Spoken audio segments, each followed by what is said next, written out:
हमारे साथ अभी कोडरमा लोकसभा के प्रत्याशी सुरेंद्र कुमार अग्रवाल जी हैं।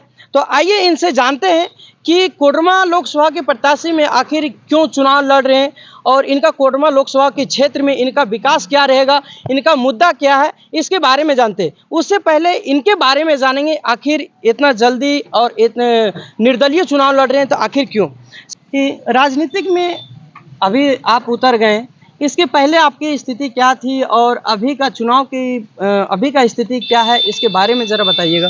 देखिए, राजनीतिक में हम अचानक चुनाव में आने का मुख्य मुद्दा यही रह गया कि जब भी क्षेत्र में विकास की बात हो रहा था, चाहे युवा साथियों की मांग हमेशा उठ रहा था कि हमारी जॉब की बात है कि नौकरी दिया जाए, तो नौकरी के लिए चाहे केंद्र सरकार ने एक झूठी वादा किया 2 करोड़ नौकरी प्रत्येक वर्ष देंगे आने के बाद, जहां पर विद्यार्थियों को किसी भी प्रकार का नहीं मिला गया। और जब केंद्र में सरकार आई, केंद्र में बीजेपी की, वहां पर वही छन्नी किया गया, केवल झूठी वादा किया गया। ना तो यहां का लोकल सांसद एक बार भी इस विषय पर उसने चर्चा किया या स्थानीय संज्ञान लिया कि आखिर केंद्र सरकार की मुद्दा को तो यहाँ स्थानीय सांसद को लेना चाहिए, लेकिन उसने कभी विचार नहीं किया। केवल 5 सालों में चुनावी मुद्दा को बना करके गाँव-गाँव तक, जन तक जा करके लोगों में केवल कि एक बार मौका दीजिए, और ज़्यादा होता है तो क्षेत्र से पार्टी बदल करके, अब पार्टी से पार्टी बदल करके केवल अपना जेब भरने का काम कर रहा है। उसी प्रकार से जब राज्य में आया तो राज्य में जब महागठबंधन की सरकार बनी तो उस समय भी मुख्य रूप से शिक्षित वर्गों पर ज़्यादा प्रहार किया गया कि 5 लाख रोजगार हम प्रत्येक वर्ष देंगे, लेकिन 50,000 भी रोजगार नहीं मिला है। हम एक शिक्षक है, हजारीबाग में पढ़ा रहे हैं, लगातार युवाओं का मांग है, शिक्षक का मांग है, शिक्षित व्यक्ति है, क्योंकि जब शिक्षा में आएगा तो शिक्षा पर जब प्रहार किया गया तो शिक्षित व्यक्ति, शिक्षा वह शेरनी का दूध है जो जितना पिएगा उतना दहाड़ेगा और हर क्षेत्र के विकास के लिए क्वेश्चन करेगा। इसलिए 2024 की लोकसभा चुनाव में जनता को अब बेवकूफ और अंधविश्वास नहीं बना सकते हैं कि हम प्रधानमंत्री का चुनाव लड़ रहे हैं। प्रधानमंत्री को देखिए, यानी केंद्र सरकार को केवल चेहरा चमकाने का काम करें, जबकि तमाम जनता को यह समझना पड़ेगा कि हम एक संसद प्रत्याशी को चुन रहे हैं जो हमारा क्षेत्र का विकास हो, और संसद प्रत्याशी चुनता है प्रधानमंत्री को।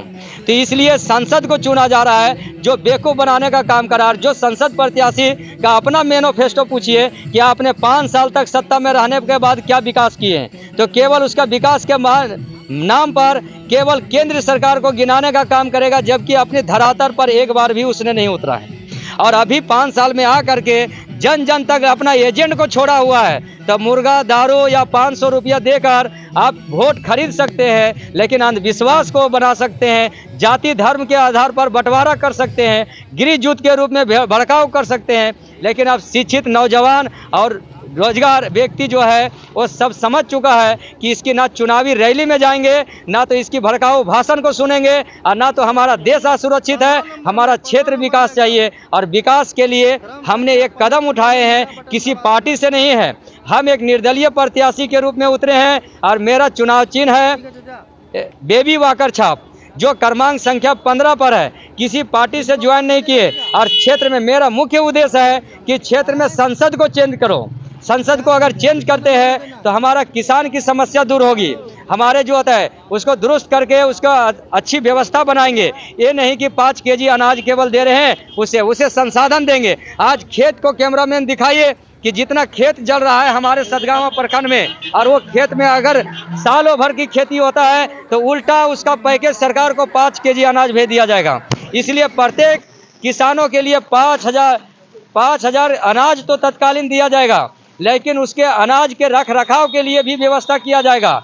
उसके और हमेशा एक मांग है जो किसानों का संसाधन का, उसे डीजल की व्यवस्था किया जाएगा, हल चलाने की व्यवस्थाएं को लाया जाएगा, तकनीकी से जोड़ा जाएगा, ताकि हमारा कृषि प्रधान जो देश है वो हमारा फिर से महान बन सके।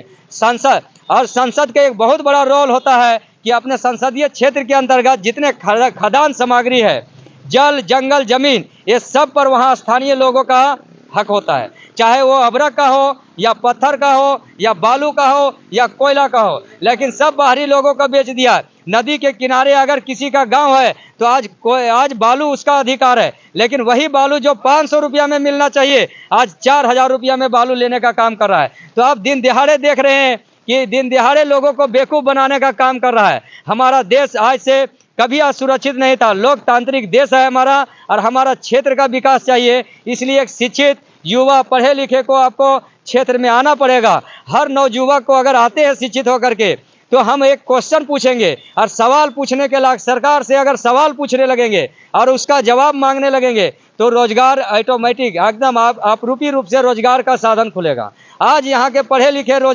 बेरोजगार युवक कलकत्ता, मुंबई, दिल्ली, गोवा की तरफ 10,000 की नौकरी के लिए भटक रहे हैं, जबकि 40% खनिज संपदा हमारा राज्य जो है झारखंड है। जो युवाओं को सपना था कि हमारा झारखंड अलग होगा तो सोने की चिड़िया होगी और यहाँ हर किसी के हाथों में रोजगार होगा, साधन होंगे, लेकिन आज एक कोई साधन नहीं मिला है। विधवा वृद्धा लोगों को केवल बेवकूफ़ बनाने का काम कर रहा है। 1,000 रुपया सरकार दे रही है, 1,000 में उसका साड़ी और धोती नहीं होता है। हमने उसे घोषणा किया है कि 3,000 रुपया दिया जाएगा और 3,000 की मांग होगी। यहाँ का स्थानीय समस्या है जल, जंगल, जमीन, जिसकी वर्षों से केस लटका हुआ रहता है, थाना में मारपीट जाता है, ब्लॉक में जाता है, यहाँ का सीईओ है, बीडीओ है, इस पर कोई संज्ञान नहीं है। इसके बाद भी कोई अधिकारी नहीं है, ना तो यहाँ जनप्रतिनिधि उस पर कोई एक्शन ले रहा है। तो ऐसे सिचुएशन में 22 प्रखंड पर हमने जनता दरबार लगाने का फैसला किया है। स्थानीय मुद्दा क्षण भर में उसको सॉल्व किया जाएगा ऑन द स्पॉट। ये सारे समस्या को समाधान करने के लिए हमने क्षेत्र में उतरे हैं। युवा साथी हर गांव में घूम रहे हैं, दोस्त मिल रहा है, विद्यार्थी मिल रहे हैं, रिलेटिव मिल रहा है, और जन संपर्क में हमेशा एक बहुत बड़ा जन मुद्दा का संपर्क आ रहा है। और तीसरा बदलाव आ रहा है, जो महागठबंधन, जो राज्य सरकार है और केंद्र में जो है बीजेपी की सरकार, दोनों के से उब गए हैं सरकार, और अंधविश्वास से जितना उब गई है जनता, और तीसरा उम्मीदवार को चुनने के लिए तैयार हो गया है, जो सुरेंद्र कुमार अग्रवाल को जनप्रतिनिधि के रूप में चुन लिया है। वो नेता नहीं, एक बेटा है क्षेत्र का।